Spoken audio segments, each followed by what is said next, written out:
You're listening to Radio Multiverse.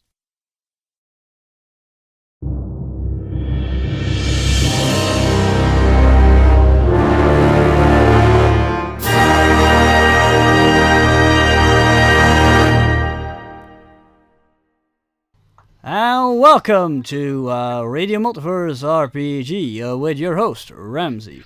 And today is quite a late show, because we're starting off pretty late, because people were too late, we still had to prepare a lot of stuff, and then our map tools framework didn't work as planned, and so we had to come up with something new, so yes, it took a while for us to get started, but now we're finally here and ready to go.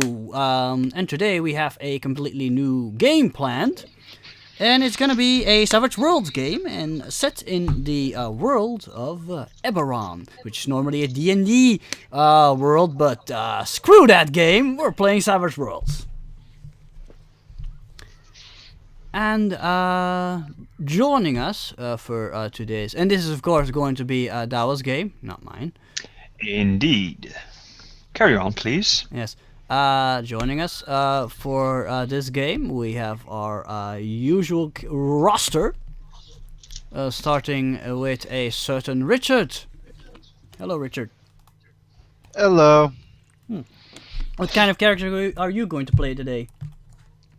I am going to play a hobgoblin who has a knack for throwing weapons and loves to interrogate suspects. Hobgoblin, how exotic. How exotic. Oh yes, very exotic. Ralkor Varlagesh is the name. I see. And pain is the game. Yes, very much so. And next we have Nico. Oh, How's it going, Nico? pretty good. What are you playing? What do you got for us today? I am playing a warforged mage, so I'll be a walking, clanking suit of armor throwing spells around. I see. So you're gonna be like a battle mage / mage tank thingamabob. Kind of, yes. Okay. Sounds cool. You will also be the scholar of the group. Whee!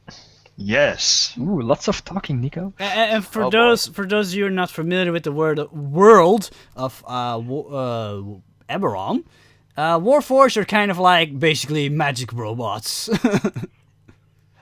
Indeed. As the name implies, they were made to fight war. Yeah, they're mass-produced. And they were mass-produced, and to make them better soldiers, they were given sentience. And then the war ended. What will these weapons of wars do in a time of peace? Exactly. Create more war. Perhaps. And then of course we still have a Dries. Good Hello, evening, everyone. Okay. Anyway, Dries, what are you playing today? I'm going to play a typical dwarf construction man. You're a construction worker. That doesn't sound very adventurous. But I can still kick a punch. Kick and punch. Okay. Cool. Right. Kick a punch. That would be cool. And then Let's not forget the last person. Yeah, me. Really? I'm How are playing. you doing, and who are you playing? I'm doing pretty well. I'm feeling kind of tired, but I'll manage. But yeah, I'm playing Galen. Wow, I have problems. Pronouncing his last name. Dorian. That's because you're tired. The Orien. Yeah, I'll just say Dorian. It's easier.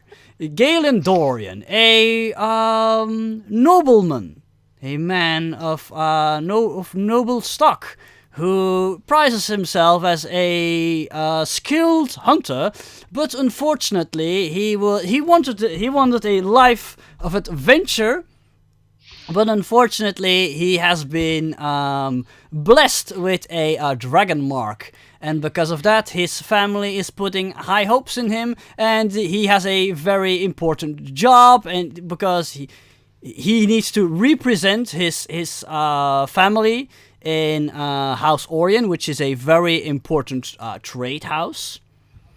Mm-hmm. And with the dragon mark, he is basically, with this magic mark that has appeared on his arm, it's basically his duty to perform these tasks, even though he would rather be an adventurer. But oh well, his family honor goes before everything, of course. I see. So you have to work for your living. Something like so that, yes. noble-like. Oh well. Oh well, such things happen. Yes. Right. Time for the obligatory intro. Yes, I'll hand the mic over to you, Douwe. Alright. This time on Radio Multiverse, we are running on a system that asks you the question that asks you, do you want to play Indiana Jones? We will bring you we will bring you to the world that says to you, do you want to adventure like Indiana Jones? I present to you Eberron, a world of high magic and high action, high adventure. Oh, and that term is high adventure.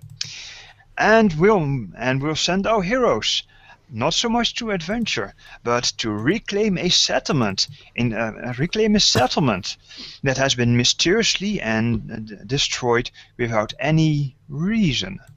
How is it adventurous? Well, the settlement is on the continent of Xen'drik, the home of a lost civilization. That's more like it. Yes.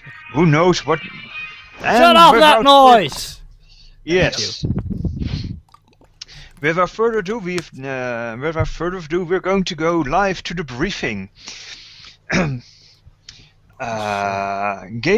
the Orien has been asked friendly to go to the city of Sharn to meet with a certain woman, Alik Lannig de Orien, who will give him his briefing. She is a stern woman behind a stern desk in a stern office. A hard-faced woman who dresses very pragmatically. She looks over the gentleman hunter and says, "Well, Mr. de Orien, I have something that would suit your fancy, I believe." Wait, first off, I assume she's of a higher position than I am? Yes, she is. Oh, okay. Is she like from Is she from like the main branch of the Orien family, or is she also from an offshoot? Or don't I know these things? Because I'm from like an offshoot branch of the family. Indeed.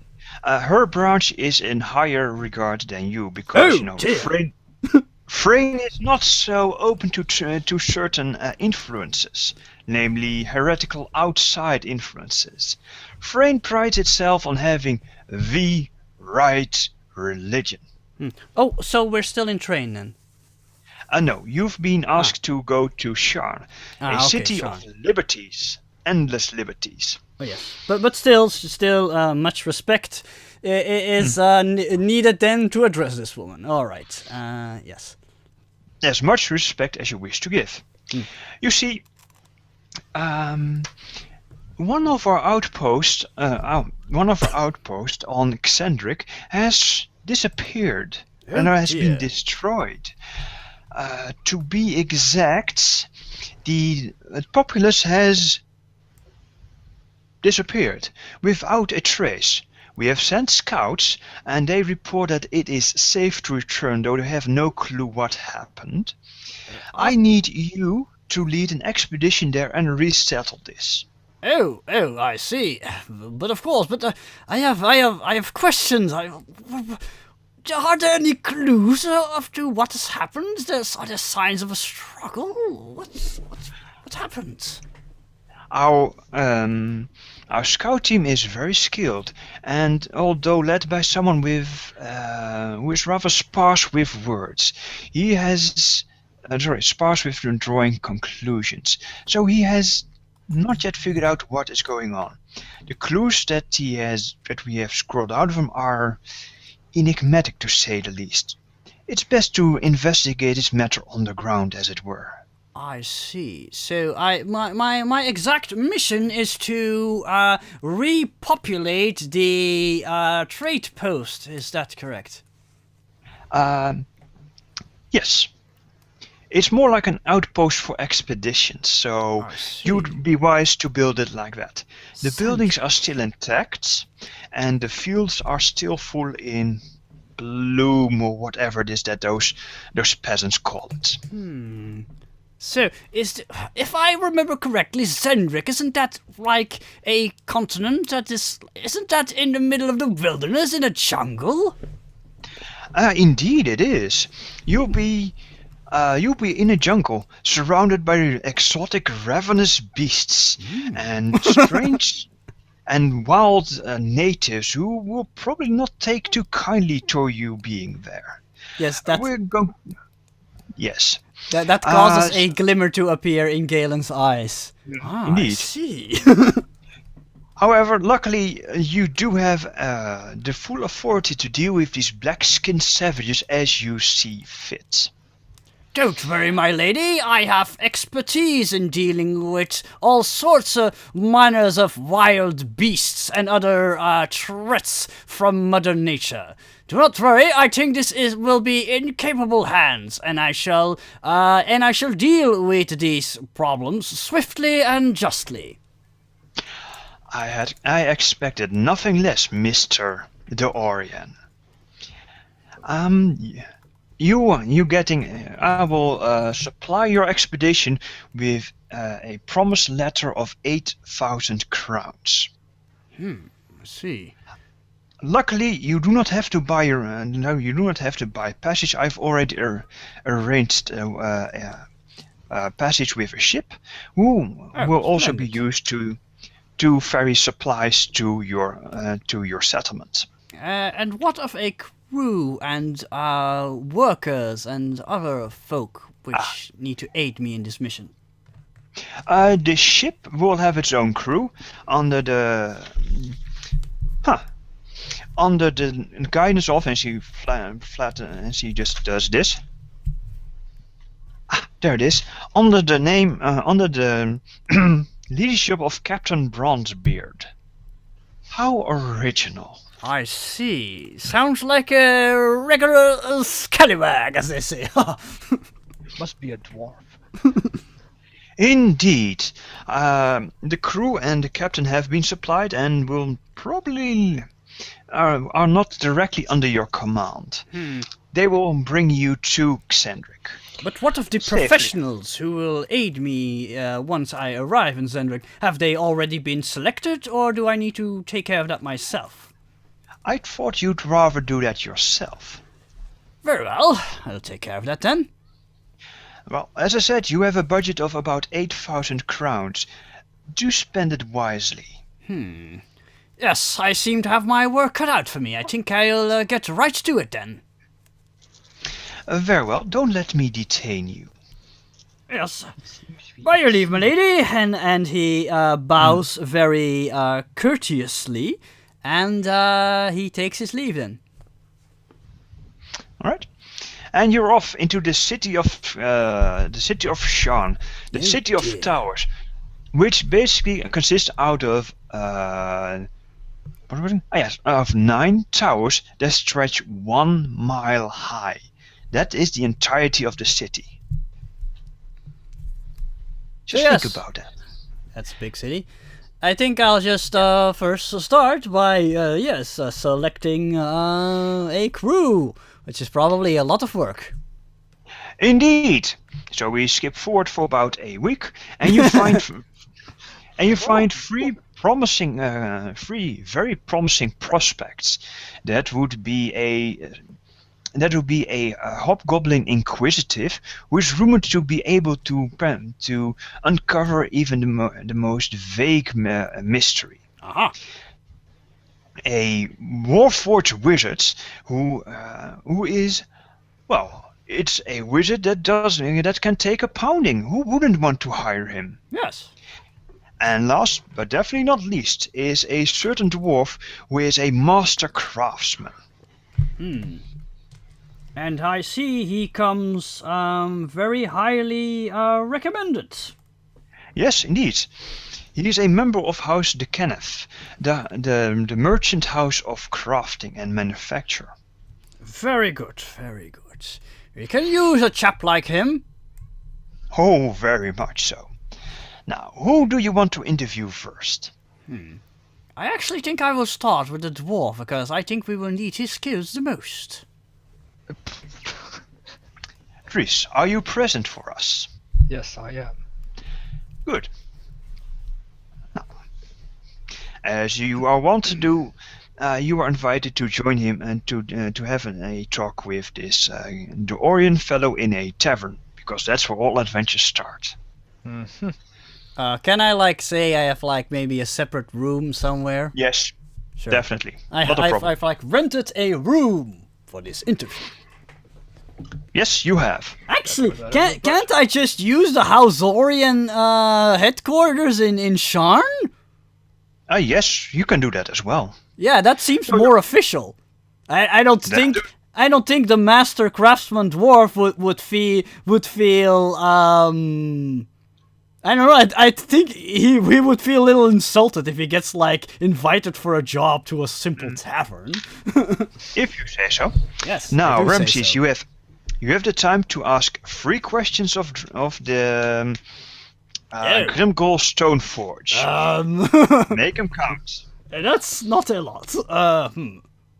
He sits in front of you, looking at you with a stern face. He looks like an elderly dwarf.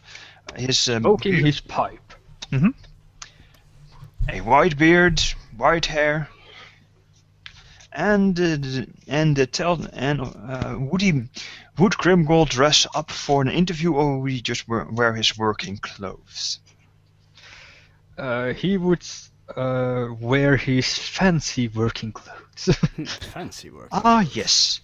They're clean and unripped. Yes. And I haven't really described Galen yet, so he looks, of course, like a clean-faced gentleman in his early 30s, with a very large moustache, and he has light brown hair. And at the moment, he's dressed rather formally in a light brown pants, leather boots, a light brown jacket, and let's say a red scarf. There we go, a red scarf. Yes. I was thinking of a good color. Snazzy. Yes. So yes. Yes, welcome, Master Dwarf. Have a seat. Now then, first thing I want to ask you, what is the biggest project you have ever worked on? That is something I wonder myself. Make something up. Yes. Every project I work on is the biggest project. Well, what's the most recent biggest project? I would say the reinforcements of our city walls. And which city would that be? Is that a dwarven city in the Moor Halls, or I hope I'm saying that right? Or is it a human city? Which one are you talking about exactly? The city we're in right now. You've Yes. helped. You've already worked for the city of Sharn. Of course. Yes. Oh, that's very impressive. If they ask for the best, they'll send in the best. All right, and for my next question, actually, that already answers a lot for me. The first You thing can is- also just skip to the question that the dwarf can ask. Oh no, and so I take it you have experiences working with other craftsmen. Could you, if I would hire you, could you provide your own working crew? I wouldn't have it any other way. Ah, splendid! That'll save me a lot of time. Yes. And last, maybe there's a matter of your payment, and then I guess we'll just go into intricate details of how much he'll want and if I can afford that and what have you. And probably there will be some haggling and what have you, but let's not go into details. £1,000 a week. My word, that's a little much. Yes, that's not going to happen. Anyway. Alright, are you satisfied with your interview? Yeah. Does Grimgol want to know anything from this human businessman? Where are we going? Ah, yes, of course. An excellent question. We are going to the far-off continent of Xen'drik. You see, there is a trade post there which has recently fallen under attack and has suffered some heavy losses. And we need an expert like yourself to fortify the position. I hope you are up to the task. Of course you need my expertise. Ah, I'm glad to hear that, Master Dwarf.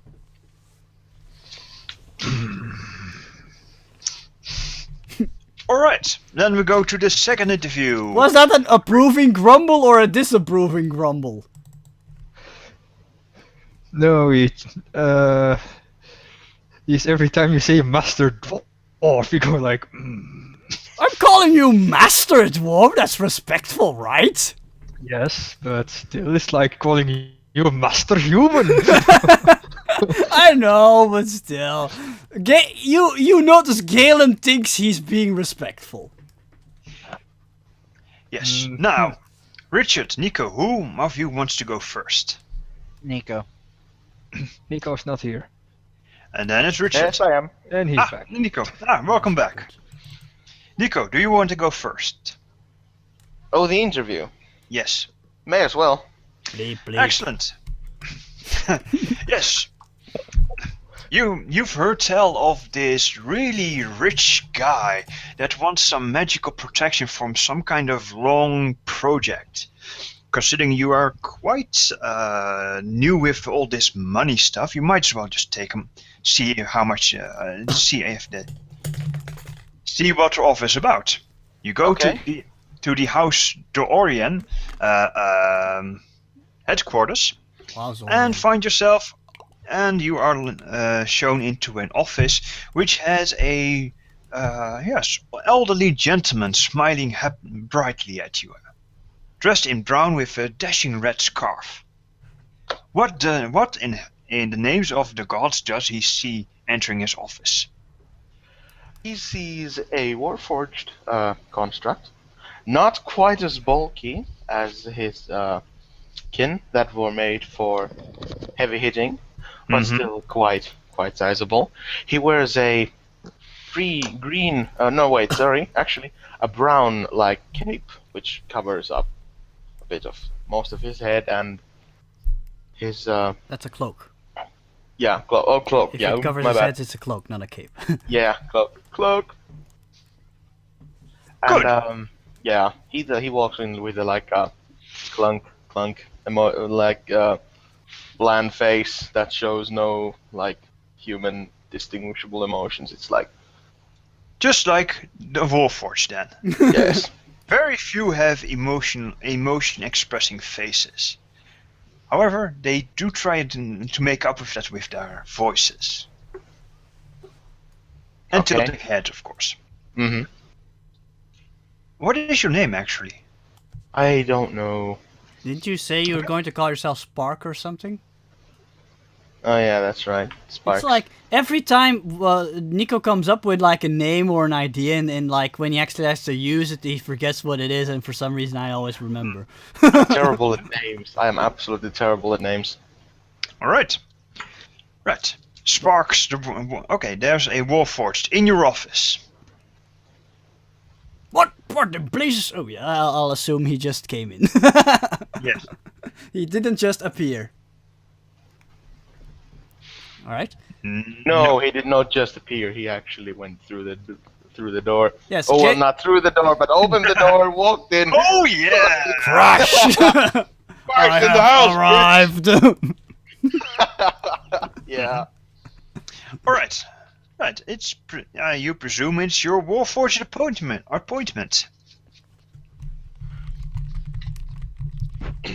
All right. One moment. All right. Unfortunately, Galen doesn't really know how to handle warforged very well, but still, he wants to try to come off as respectful. He says, "Oh, hello there, dear chap. Have a seat. Have a seat." So, I assume you're here for a position of armed fighter?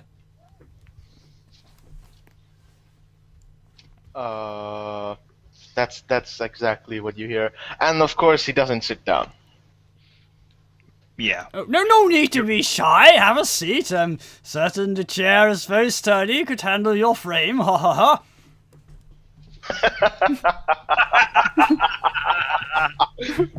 Totally being respectful here. Oh my god, I'm going to get lashed at with this. But he goes with a very monotone tone with a slight reverb to it. Not monotone, but like metallic. Yes. And with a slight reverb to it. Doubtably, I do not think that chair will hold. Very well, if you don't think it will, it's adequate to the task, I'll have this problem dealt with shortly. And he starts like writing that down. Get sturdier chair for Warforged. All right. It goes on the equipment list. Yes. So then, as I was saying before, I assume you're here for the position of armed fighter or guard? This time his tone, he's completely like, no prefix or anything, he just goes, correct. I see, and I was going to ask your fighting experience, but I take it you took part in the last war? This is true. And what exactly is your expertise? Do you have any favored weapon? This time he's like, somewhat excitedly, I am a magician. I am able to conjure spells. Oh, I see, you're a spellcaster. Well, I must say I've never met a warforged who's able to cast spells. I thought most of you were fighters. No offense. Then he just goes like, formal chuckle. It's alright. You don't go out much, do you? Galen raises his eyebrow at the way he talks, but he decides to ignore it because he doesn't want to insult you. Yes, right. I see. Well, what? Do you have any kind of magic school that you specialize in?